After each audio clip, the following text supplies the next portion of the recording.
Hello and welcome to another video tutorial. In this tutorial, we will be going over how to build an application for security and safety things. For its simplicity and ease of understanding, we will be going over the Hello World example application. In the first section, we will be going over the prerequisites for the Hello World example application. In the second section, we will be doing a code walkthrough of the Hello World example application. Now let's look into the prerequisites for the Hello World example application. First, we should download the example apps archive from the Security and Safety Things developer portal. If we look into the developer portal, we can download the example applications from the download section over here. Next, we should set up the Security and Safety Things toolchain. If we again look at the developer portal, we can follow the instructions for setting up the toolchain from here. Next, we should set up an IDE in our PC. For this demonstration of the Hello World example application, I'll be using IntelliJ. Next, we should open the Hello World example application using the IntelliJ IDE. I have already opened the Hello World example application using IntelliJ over here. Now, with the prerequisites out of the way, let's look into the main components of the Hello World example application. The Hello World example application is primarily made up of three main components. The first one is the app module, the second one is the web app module, and the third one is the web server. On top of that, it contains some build configuration files such as build.gradle and settings.gradle. Now let's take a deeper dive into the build configuration files of the Hello World example application.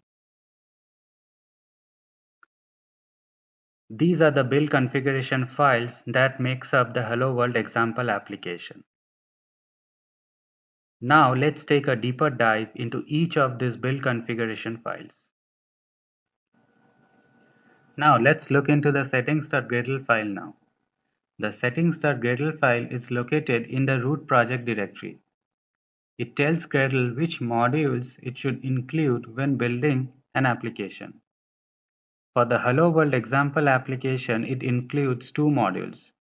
The first one is the app module and the second one is the web app module.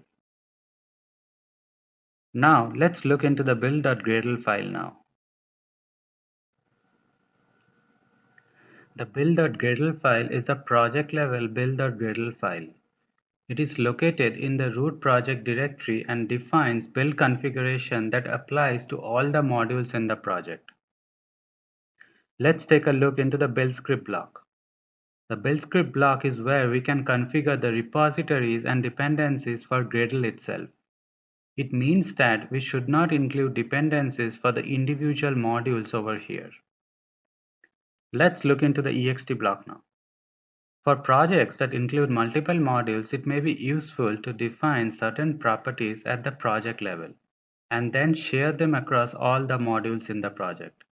We can do this by adding extra properties to the ext block. This block encapsulates custom properties and makes them available to all the modules in the project. Over here, we have defined the app name as Hello World in the ext block. Let's look into the repositories block now. The repositories block configures the repositories Gradle uses to search or download the dependencies. Gradle can pre-configure support for remote repositories such as Maven Central here. But we can also include local repositories or define our own remote repositories over here. The dependencies block is the block that configures the dependencies Gradle needs to build the project. For example, this line over here states the build.gradle version that is 3.4.1 that is needed for the Security and Safety Things API. Now let's take a look into the All Projects block. The all projects block is where we can configure the repositories and dependencies used by all the modules in the project, such as the third-party plugins or libraries. However, we should configure the module-specific dependencies in the each module-level build.gradle file. It includes the Maven repo for Google or JCenter by default, but we can define custom Maven repositories over here too. If we look into this Maven block, we have defined the custom Maven repository for security and safety things with the URL over here.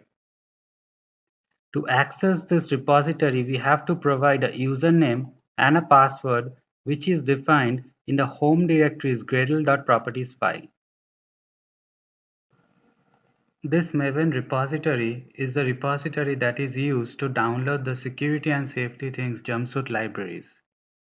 The order in which we specify the repos is the order in which Gradle will search the repos for the dependencies. Now let's look into the to Gradle properties file. This is the Gradle.properties file in which we can configure the project-wide Gradle settings. Now let's take a look into the local.properties file. This file configures the local environment properties for the build system. We can configure the path to the SDK directory and the path to the NDK directory over here. As for example, we have configured the path to the local SDK directory by this line over here. Now with the build configuration files done, let's look into the app module now. The app module is made up of these files and directories. Let's take a deeper dive into each of these files. Now let's look into the app module's build.gradle file. This module level build.gradle file is located in each module directory and allows to configure build settings for the specific module it is located in. Let's discuss some of the most important configuration in this build.gradle file. The two most important blocks are the Android block and the dependencies block. The Android block is where we configure all the Android specific build options. The dependencies block configures the dependencies Gradle needs to use to build the project. But for each of these blocks to work, we need to apply the plugin com.android.application. Now let's go into the different configurations within the Android block. The Compile SDK version specifies the security and safety things API Gradle should use to compile the application. This means the application can use the API features included in this API level and lower. This will only work though if we have successfully set up the toolchain for security and safety things. Now let's look what this statement over here means. This means that Security and Safety Things Operating System version 6, that is V6, is built on top of the Android Open Source Project API version 27. It will also work though if we put V5 over here, since then we will be using Security and Safety Things Operating System version V5, which is also built on top of the Android Open Source Project API version 27. The default config block encapsulates the default settings and entries for all the build variants. Now let's look into the manifest placeholders option. If we need to insert variables into the Android manifest.xml file that are defined in the build.gradle file, we can do so with this manifest placeholders property. This property takes a map of key value pairs as shown over here. We are assigning the app_name value to the property application label and using this application label in the Android manifest.xml file. If we go to the project level build.gradle file, we can see the app_name variable being assigned the value hello world. We are using a variable and not hard coding this value hello world in our modules build.gradle file because we want to synchronize the app name between the app frontend and backend. So specifying the value hello world in this app name variable in the project's build.gradle file enables this app name to be shared across multiple modules like the web app and the app module. The application ID uniquely identifies the package. Also, the developer can change it to use something that makes sense for their organization and their applications.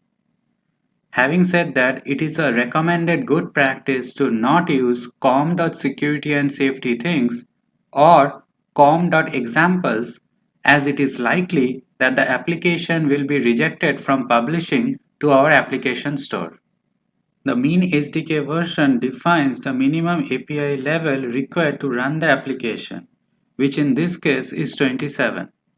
You will be prevented from installing the application if the camera's API level is lower than the value specified in this attribute. If we don't state this, it will default to a value of 1. So it's always a good practice to declare this attribute. The target SDK version is an integer designating the API level that the application targets, which in this case is 27. If this is not set, the default value will equal that given to the minimum SDK version. This attribute informs that we have tested against the target version and any compatibility behavior should not be enabled to maintain the application's forward compatibility with the target version. The application is still able to run on older versions down to the minimum SDK version. The major version, minor version, and the patch numbers are used for versioning our application. Versioning is important because users need to have specific information about the app version that is installed on their devices and the upgrade versions which are available for installations. The version code is a positive integer used as an internal version number. This number is used only to determine whether one version is more recent than another, with higher numbers indicating more recent versions. This is not the version number that is shown to users. That number is set by the version name. Now let's look into the version name. It is a string used as the version number that is shown to users. The value is a string so that we can describe the app version as a major version dot minor version dot patch number. Since the version name is a free-form string, we can replace the dot with anything like a -2. The version name has no purpose other than to be displayed to users. We will come back to the license report section later on. Now let's look into the build types block. The build types block is where we can configure multiple build types. By default, the build system defines two build types, debug and release. Now let's look into the build outputs folder for Hello World application to get a better understanding for this. If we see over here, there is an APK folder containing the two build types. First one is the debug and the second one is the release. If we go into the debug folder, we can see the generated APK for the debug variant being generated as app-debug, and if we go back to the release folder, we can see the release variant of the APK being generated as app-release. The version name suffix states what is appended to the base version name when calculating the final version name for a variant. For the debug variant, the version name gets appended with -debug. Similarly, for the release variant, it gets appended with -release. If we look at the camera's overview page, we can see the Hello World application over here. Now since we have installed the release version for the Hello World APK, we can see the base version name as 6.0.0 getting appended with -release. Now let's look into the Minify enabled option. By this we can enable code shrinking or obfuscation or optimization. If you want more details on what each of these entails, you can refer the Android Developer Guide. The ProGuard files includes the default ProGuard rule files that are packaged with the Android Gradle plugin. The signing config specifies which signing configs section will be used for signing the APKs. Here, for generating the release version of the APK, we are using the signing configs.release block. Now, if we go into the generated APKs in the release folder, we can see the release version of the APK getting generated over here. So, if we remove the option of signing the APKs, the generated release APK will be app-release-unsigned.apk. Since the APK is unsigned, we cannot install this on a security and safety things camera. Now let's go back to the signing configs block. It is used for configuring options related to signing for APKs and bundles. We need the release block within the signing config section because for debug builds, the APKs will be signed with the default debug signing keys, but not for release builds. For release builds, we explicitly need to specify these variables. Now, if we look into the release block within the signing configs block, we can see we are using some environment variables defined in the bash rc file, which is located in the home directory. These environment variables are used to sign the release version of the Hello World application. If we go into the Hello World application from the apps 6.1.0 distribution and look at the README file, we will find a section on generating a release APK. This section deals exclusively with information about the environment variables that are used for signing the release version for the Hello World application. If you want more information about the KeyTool tool, which is used to generate the key store, you can take a look at Oracle's KeyTool documentation over here. Now let's look into the source sets block. A source set represents a logical group of Java source and resources files. Here, the main source set, which includes the code and resources used by all the build variants, is configured to access the web server directory. The dependencies block in the module level build configuration file specifies the dependencies required to build only the app module itself. Now let's go back to the license report block within the Android block. Using the license report block, we configure the options for generating the licenses for different dependencies we are including in our project, so that we are aware of the open source licenses for the dependencies we have used. For this to work, however, we have to apply the plugin com.jaredburrows.license. Here is an example of a license report that gets generated. It also states what kind of reports, that is HTML or JSON, we want to generate for the app and whether we want to copy those reports to the assets directory or not. There are several other configuration options available for the module level build.gradle file. If you want more information, you can read about them in the Android Developer Guide over here.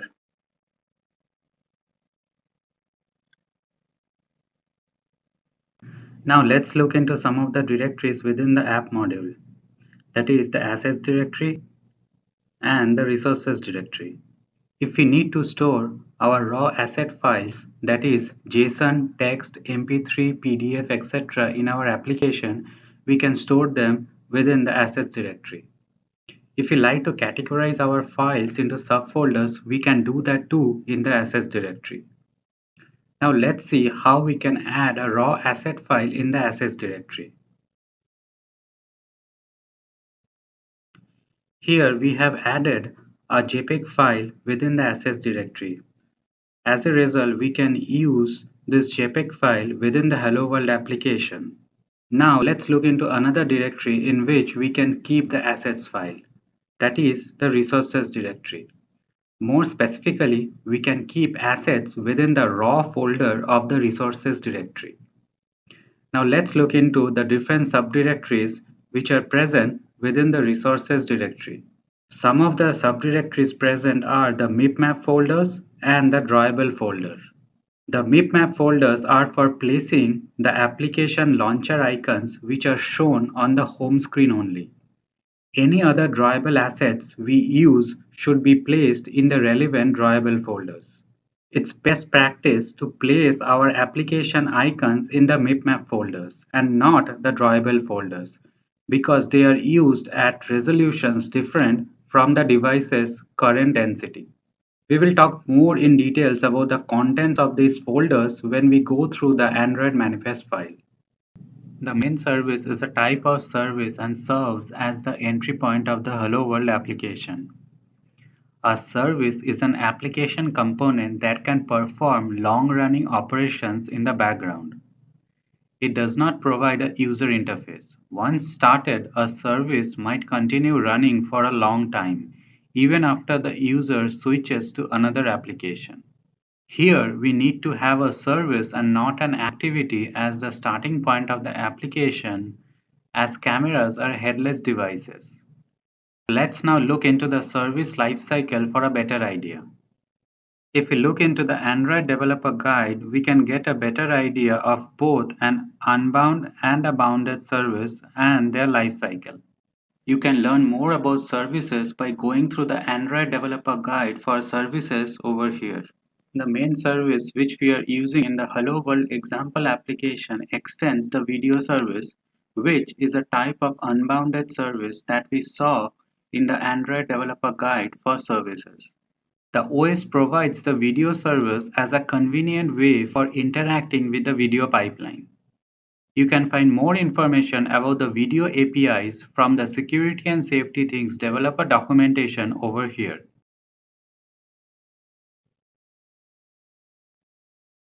Now let's take a look into the application lifecycle methods of the main service. There are two methods. The first one is the onCreate and the second one is the onDestroy. Now let's go through them one by one.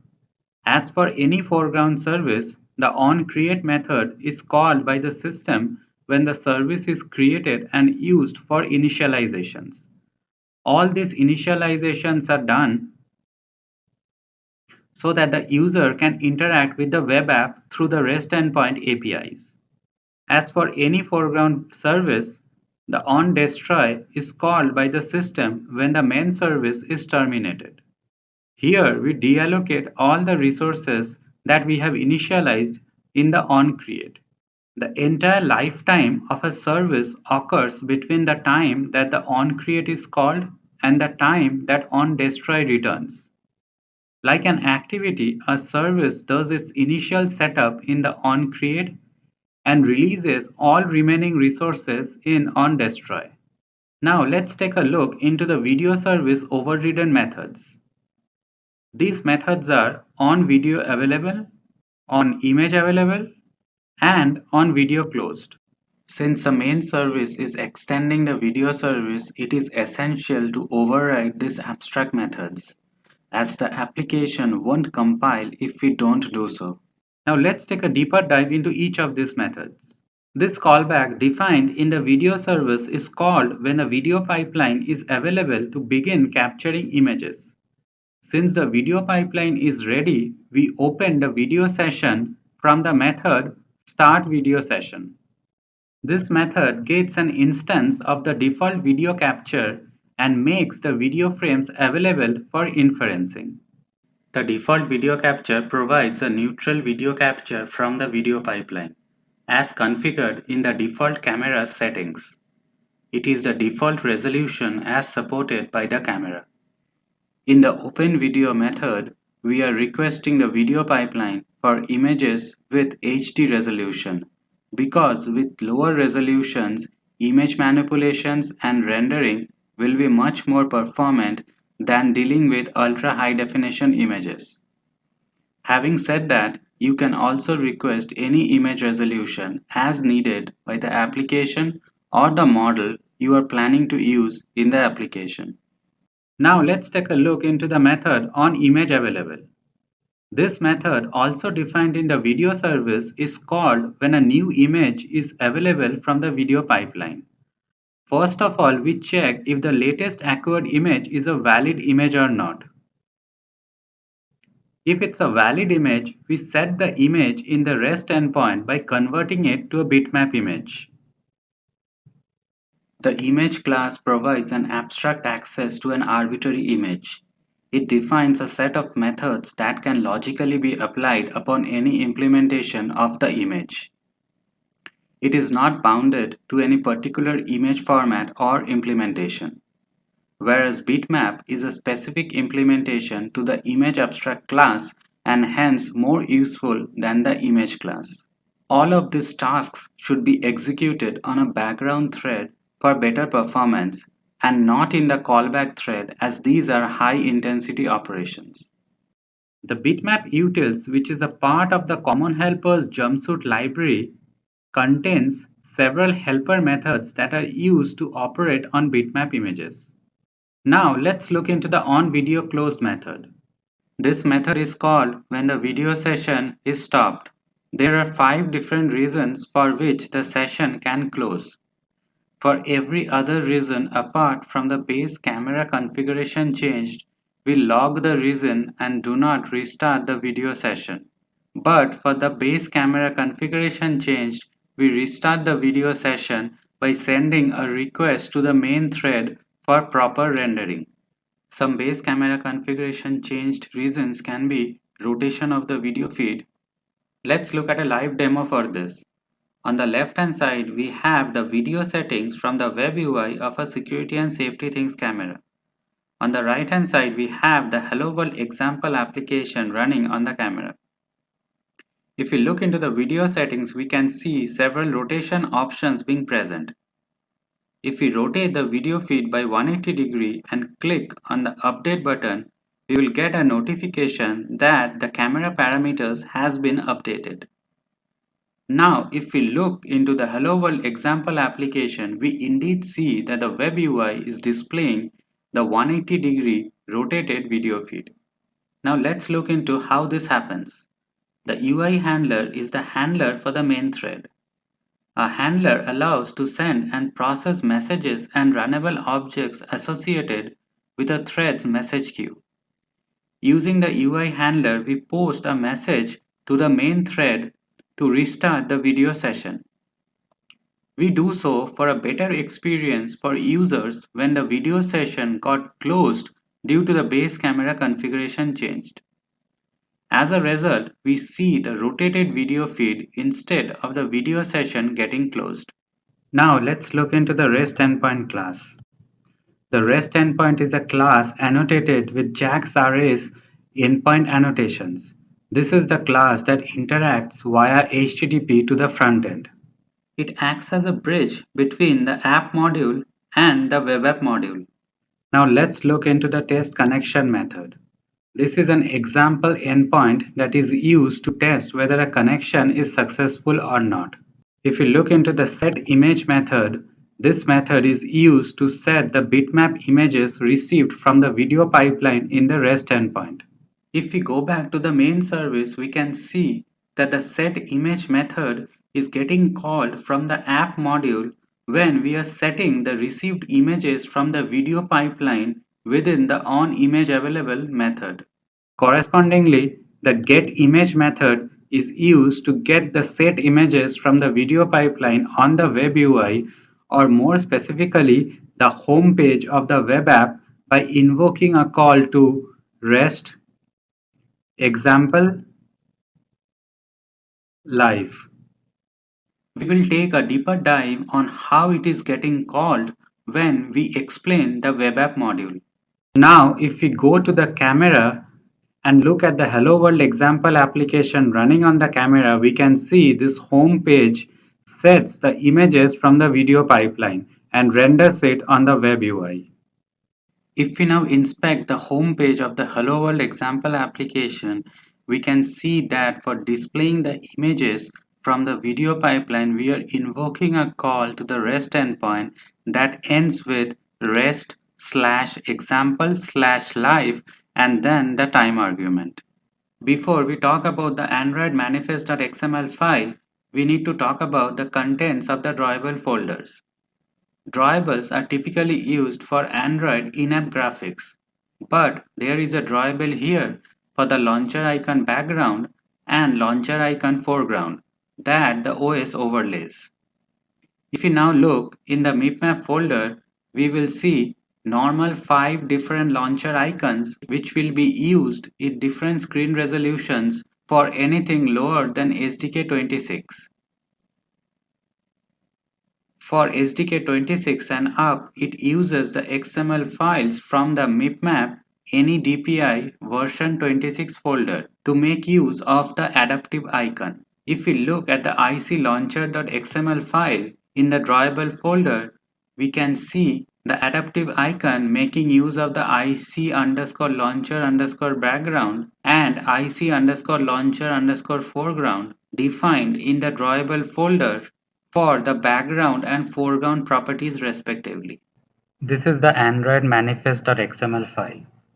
Every project must have an Android manifest.xml file at the root of the project source set.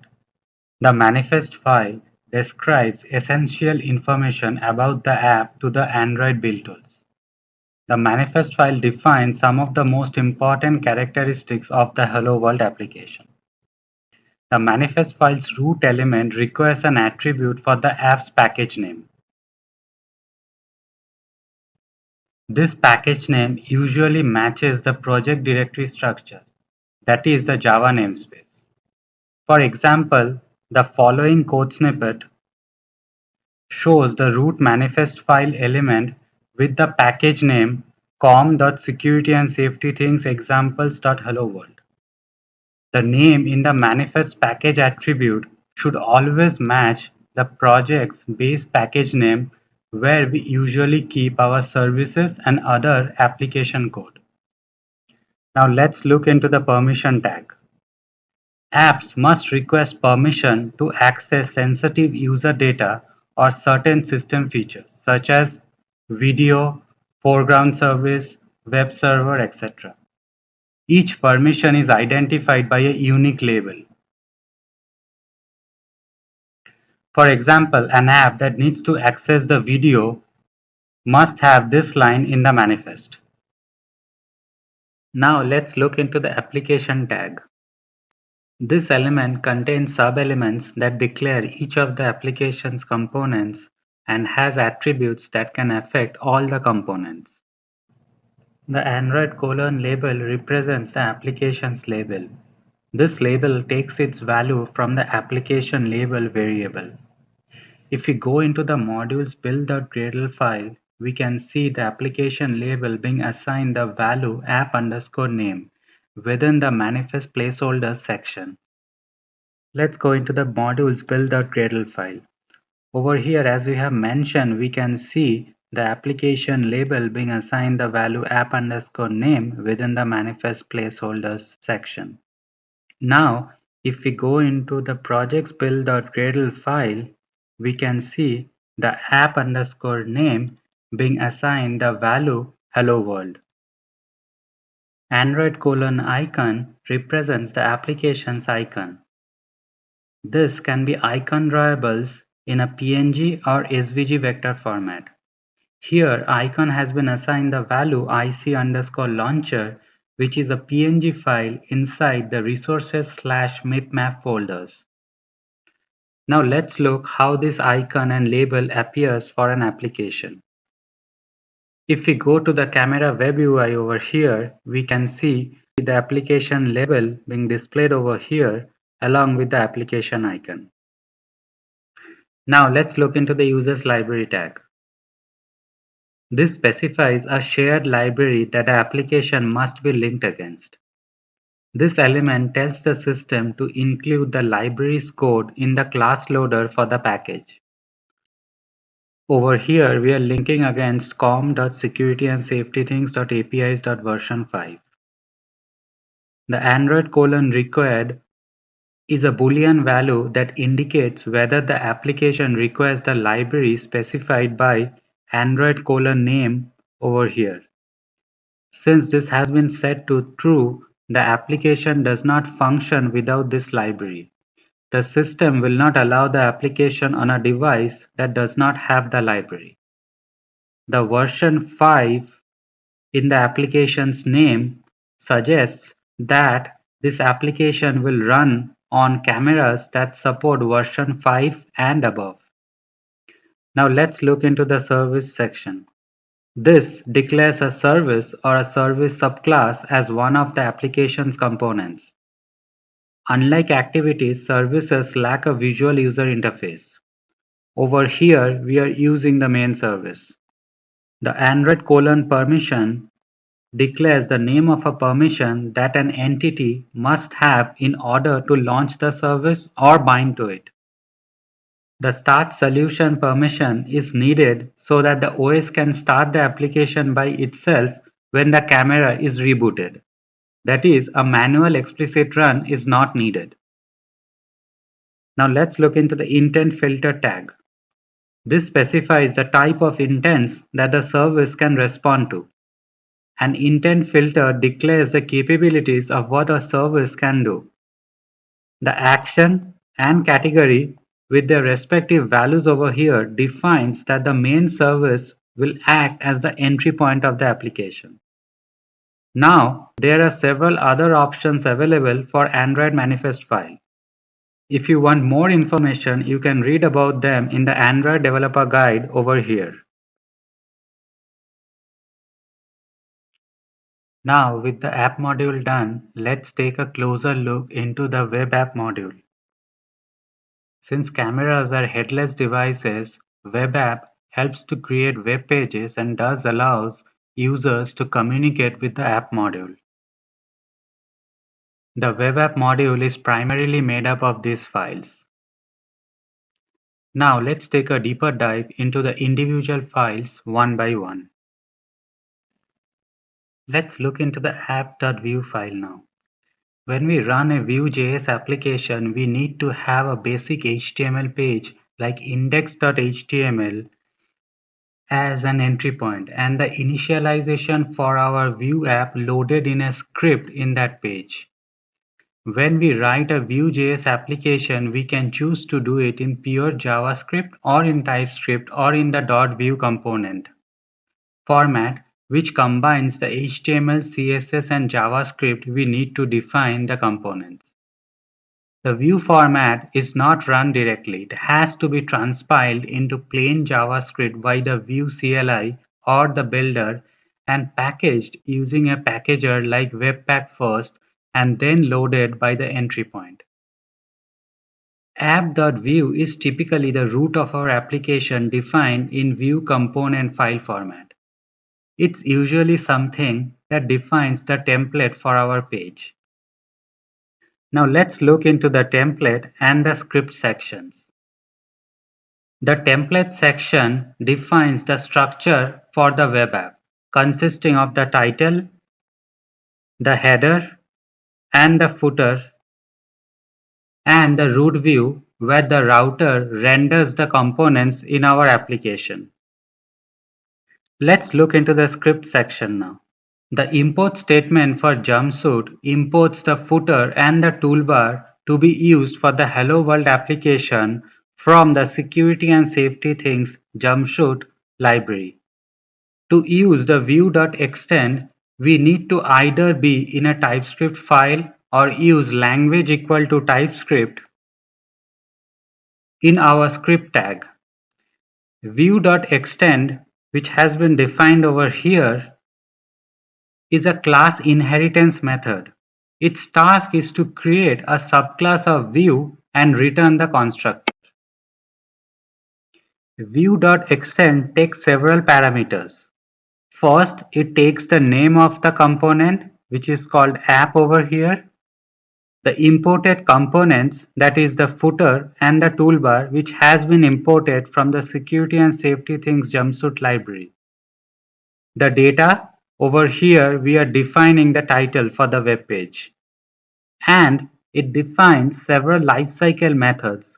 Over here we are using the lifecycle method before mount, which is called right before the mounting of the web application or the web page begins and the render function is about to be called for the first time. With the app.view done, let's look into the home page for the web app, which is the home.view. The home.view is the view component that gets rendered when the Hello World example application gets launched. Since this is a view file, the format of the file is exactly the same as the app.view file. It too consists of a template section and a script section. Now within the template section, it has a section for displaying the objective of the application, along with a section for displaying the live view and a section for displaying any error associated with the live view. In the script section, we create a subclass of view called home with several parameters. The data contains the live view URL, which points to the REST endpoint for retrieving live images from the video pipeline, and live view error, which is a Boolean variable indicating whether any error is received on retrieving live images and consequently showing error messages based on the Boolean value. Now let's move into the lifecycle components. Over here, we will be concentrating on the lifecycle method mounted. This is called after the web app instance has been mounted. This hook is used for testing the connection to the REST endpoint rest/example/test. It also invokes the method retrieveImage, which gets the video pipeline images from rest/example/live endpoint and continuously calls itself to update the image being displayed. If we look into the retrieveImage method, we can see that it is accessing the endpoint rest/example/live, and if the image on loading is successful, it is calling the method retrieveImage from itself so that it can refresh the web page with the images received from the video pipeline. Now if there is an error, it sets the live view error as true and retries fetching the images for displaying on the web UI after 500 milliseconds. The main.ts is usually the TypeScript file that will initialize the root component, that is the app.view file. It is also responsible for setting up plugins and third-party components that we may want to use in our application. We first import the view library and app component from app.view. Next, we create the view instance by assigning it to the DOM element identified by #app, which we have defined in index.html. And we tell it to use the app component over here. Now with the main.ts file done, let's look into router.ts. This router maps which components should be displayed for different paths within the application. In this app, the only component is the home component, which is contained in the home.view file. When a user navigates to this application, the router.ts file tells Vue to populate the router view tag from app.view file with the template, script, and style defined inside the home component. If we go into the app.view component, we can see the router-view component being defined over here. The root section defines the different paths within the application. For the root path, it directs to the home.view file. For all other paths denoted by the asterisk over here, it redirects to the root path, hence to the home.view path. Now let's look into the interfaces.ts file. This defines the interface and demonstrates how interfaces are exported in TypeScript. Interfaces are used to map a model into a TypeScript object. For example, over here, we are mapping a model to an interface having the text value stream. Thus, on receiving the response on the front end, we can use response.data and assign it to the TypeScript object. Let's look into the module level build.gradle file now. This Gradle file allows to configure build settings for the web app module. The plugins block applies Gradle plugin for executing the node scripts. The version of the plugin we are using over here is 1.3.1. Now let's look into the node block. The com.mover.node plugin is configured through the node extension block. We have specified the version of node to use, also the version of yarn to use over here. The dist base URL variable specifies the location for the node distribution. The download equal to true configuration tells the plugin to download node version 14.15.2 and yarn version 1.22.5 in the project's root. The download of these tools will occur when any of the plugin's task is invoked. Now let's look into yarn_install. This is used to install all the dependencies for a project. This is most commonly used when we have just checked out a code for a project, or when another developer on the project has added a new dependencies that we need to pick up.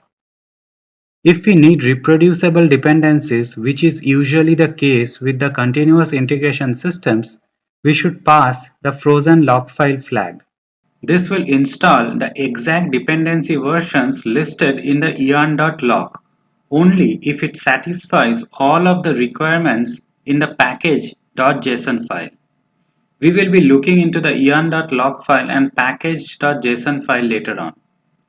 But if a yarn.log file does not exist, it will only install the dependencies according to the package.json. Now let's look into yarn_build. Yarn build is a shorthand for yarn run build, which means run the build scripts written in package.json. Yarn build generates all of our build artifacts but does no optimizations to them. It also depends on yarn_install step to be finished before executing this.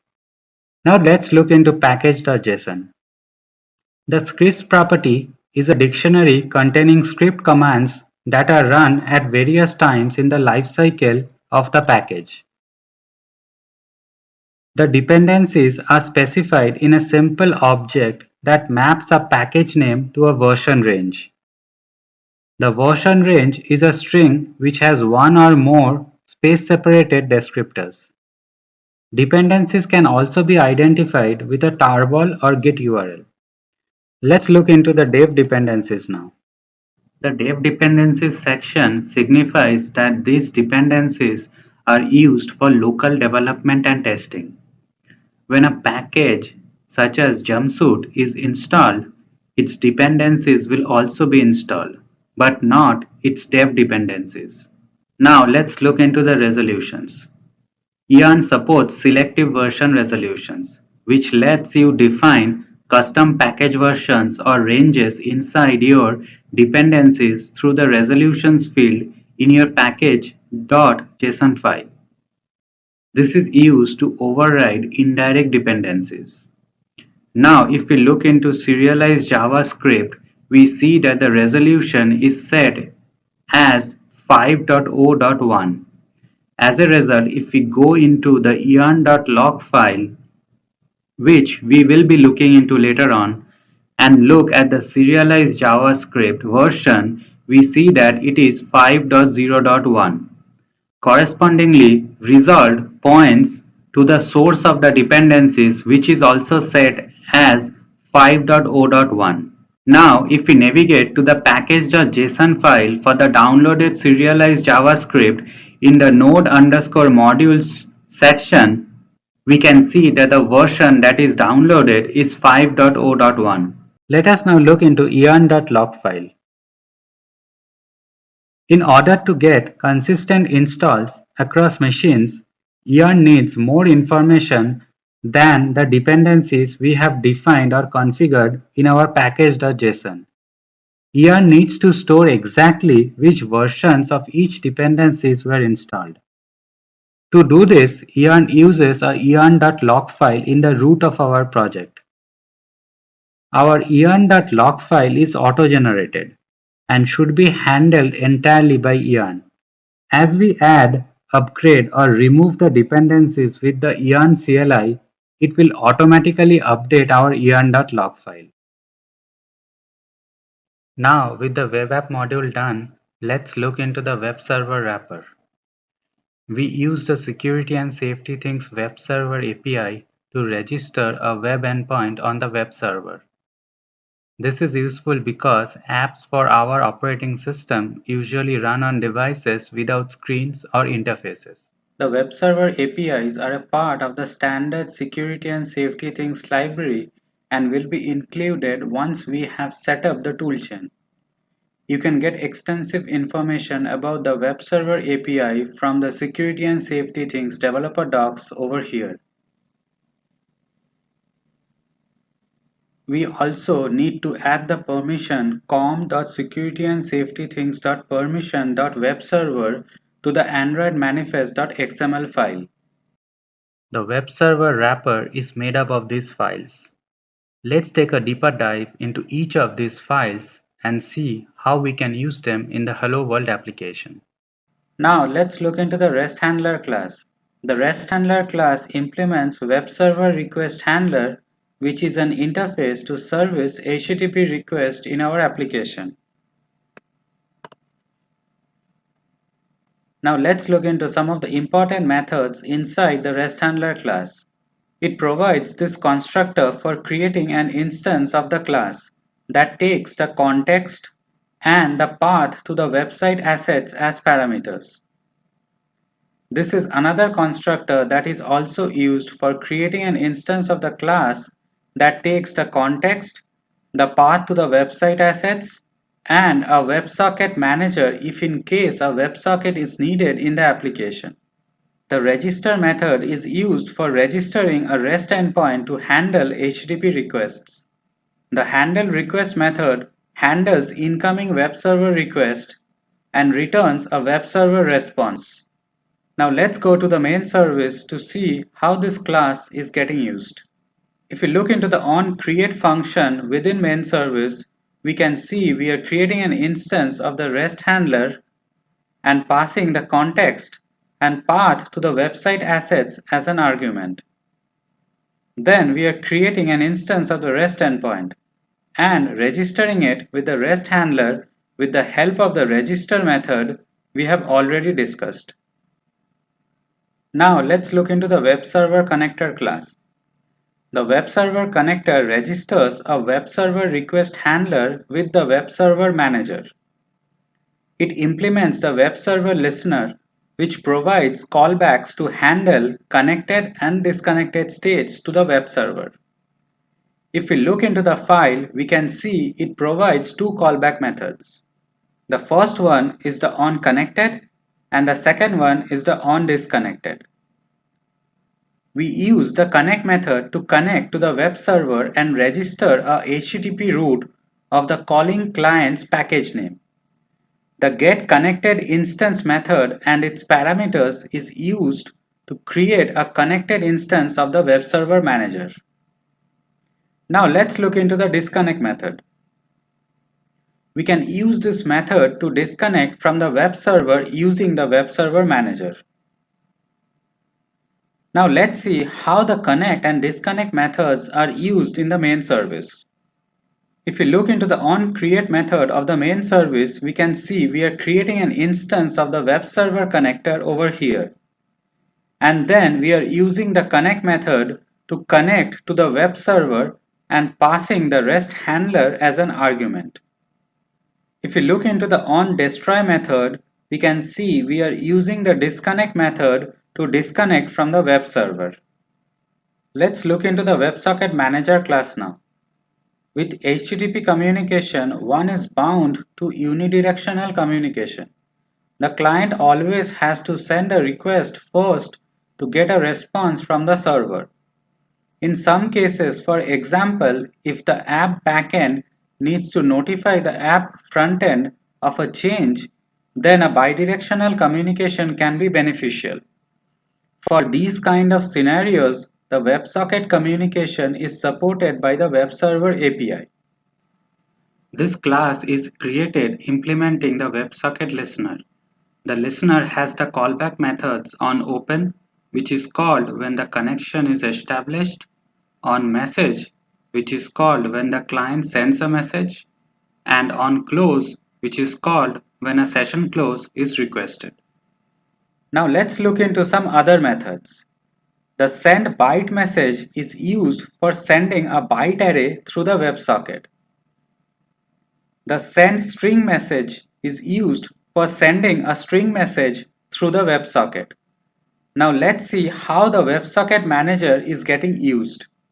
If we go back to the REST handler class, we can see it is getting initialized while constructing the constructor for the REST handler class. If we look into the handle request method, which handles incoming web server requests, the HTTP connection can be upgraded to a WebSocket connection by creating and returning a WebSocket upgrade response with the help of the method create WebSocket upgrade response. Congratulations! This concludes the tutorial on how to successfully build an application for security and safety things. You are now ready to start building your own applications on our vast ecosystem.